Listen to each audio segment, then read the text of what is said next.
Hello everyone, this is Danny from Mafia Monkeys, and today I will be giving you an overview of the Hunter class. Every week I will give you an overview of one class, since there are 8 classes, and I don't have enough time in the 3-day beta weekend to spend more time than one character, basically. So for this first beta week I chose the Hunter. So I'm going to explain what the Hunter does. The pet is your main asset, your F1, your F buttons. So F1 does attack, F2 with the wolf does a howl to chill them, which is very helpful when you're fighting someone if you want to run away or whatever. And then F3 is to change from guard and passive and not fight anyone. Now for this we have a bunch of different pets. Right now all I have is the bear and the wolf. But there are many other pets and they all are helpful in their own way with their F2 attack. Alright, so one of the main assets of the Hunter is obviously the longbow and the shortbow. He's the only class as far as I know that can use both the longbow and the shortbow, and using them together in combat is insanely deadly, especially when soloing. When you're in a group it doesn't really matter as much, but when you're in a group it's nice to use the longbow, but when you're soloing it's nice to be able to use the shortbow and the longbow because you can use the shortbow to get away and the longbow to initiate a fight. So I'm going to go through all the skill sets with you. This is the longbow skill set. When you have your long range shot, it does more damage the farther away you are. You have your rapid fire where you shoot rapidly, and you do that for, I believe it's 4 seconds. Then you have your hunter shot, which makes your foes vulnerable and your pet goes faster. Then you have your point blank shot, which is also good for getting away. You knock someone far away and it also does decent damage. And then you have your area of effect attack, barrage, which is good for groups of people but not necessarily good for soloing. Alright, then we have our short bow, which is crossfire, which is a basic attack and it does bleeding over time. Poison volley, which shoots a spread of 5 poison arrows, and we're going to get initiated into a fight. And we have R3, which shoots you back. I'm going to go over that in a sec, but it's apparent that my dog doesn't like me making these videos. My wolf is very anti-Mafia Monkeys, apparently. As you can see there, I had a lot of good survivability in the fight, especially since now I switch back to my short bow. Oh wait, he's already dead. No, I don't want to fight them. No? Okay, good. Alright, anyway. Oh, okay, I'm gonna fight him anyway. You have a lot of survivability because you have the short bow, which helps you get away with attacks such like that.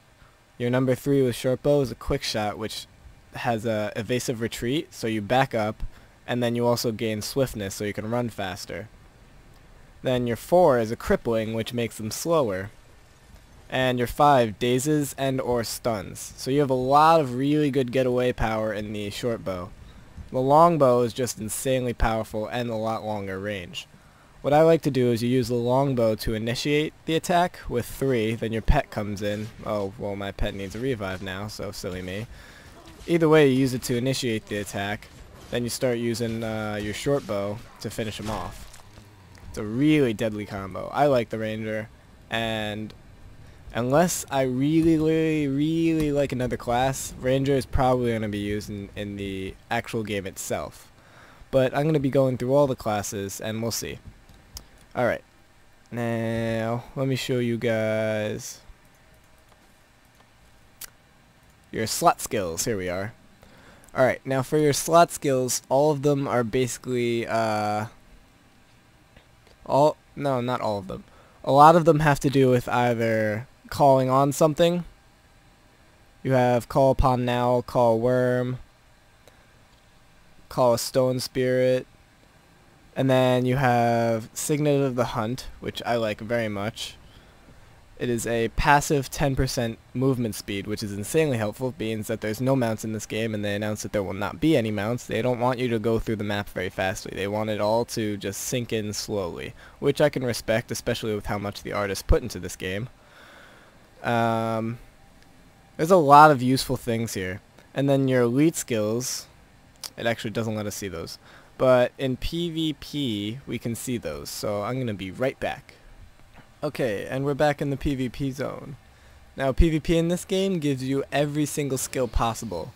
So no one's overpowered, everyone is hypothetically level 80.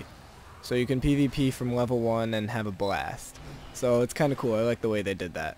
Now the elite skills, this is the one I like to use in PvP. Entangle your foes. It's good for if someone's trying to get away, or if you're doing a gank and you have a bunch of people that ninja in and someone's trying to run away. You pull them, the ninja pulls them towards you, or assassin rather. I like the term ninja. The assassin pulls them towards you, then you use entangle and they're pretty much dead. Then you have rampage as one, which is a pet.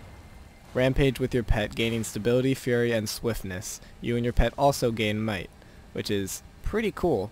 You gain 20 seconds of a lot of nice buffs. As entangle, spirit of nature, summons a spirit that heals allies. Become the wolf, shapeshift into wolf form. I would actually love to see that. Let's see how that looks. Wait, what the? How was that entangle? That wasn't supposed to happen. Alrighty then. Become the wolf. Okay, well that's not working. Probably either just a beta bug or me being ignorant and not realizing what's going on. Anyway, shapeshift into a bear, shapeshift into a raven, and shapeshift into a snow leopard. So you have 4 shapeshifts in your elite skills, and then you have a healing elite skill, entangle, and a buffing elite skill. Those are really cool, in my opinion. Alright, now let's just have a look at traits. Now, the way, this is kind of like a skill tree, but not very, because you can do whatever you want with it. So you have this, which is like a skill tree. It increases your endurance regeneration by 50%, and then you have this, which is nothing like a skill tree because you can change it whenever you want, with no penalty, no paying anything. So you have your wilderness survival, which is apply camouflage at 25 health. That's awesome. I want to use that. Wilderness survival, which is all about survivability. You gain condition damage and toughness. And you have nature magic, which I don't have anything in. And you have beast mastery, which is all about your pets, basically. Pet skill F2 recharges faster. Bird screeches cause fear. Shout recharges are reduced by 20%. And you have all those pet things. Then you have skirmishing, which is precision and critical damage. Probably one of my favorite. You have your short bow skills recharge 15% faster, is the one I like to use. But you can use any of them. They're all good for different players. I mean, if you use axes, then you want a critical damage increased by 33%. That's pretty awesome. 33% is a pretty decent amount for critical chances. Now on top you have Marksmanship, which is the awesomest skill tree. And I keep calling it that, but it's not. It's trait tree, let's call it. Or trait line. It's not even a tree. Alright, trait line. That's what this is called now.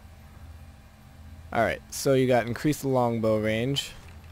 You have all arrow attacks pierce targets. Increased duration. Signet recharges. Active effects of signets affect you as well as your pet. So all of your signet things down there, like 7, that would be on your pet as well, which is convenient. Grants might for signet. Cripple to your enemies when they're below 25% health, which is pretty cool. And the way that this line works is basically over time you get master and then you get grandmaster. And so you get the 5, the 15, the 25. At those you get a set thing, which is awesome. And then at 10, 20, and 30 you get one that you can choose. And at 10 you have access to every single one of them automatically. So you can choose whichever one you want and have a combo of 3 of them. It's very cool. I like the way they did this. Much cooler than skill trees and everything. And yeah. Alright, so that's about it for the hunter guys. So I'm going to be making 2 weekly videos when the beta, every weekend beta. I'm going to make a update on what they've updated with the beta. I'm going to go over what they've updated with the beta, and I'm going to do 1 character overview every single week. Just letting you guys know, and if you want to see anything else in Guild Wars 2, let me know. Alright, everyone. Have a good day.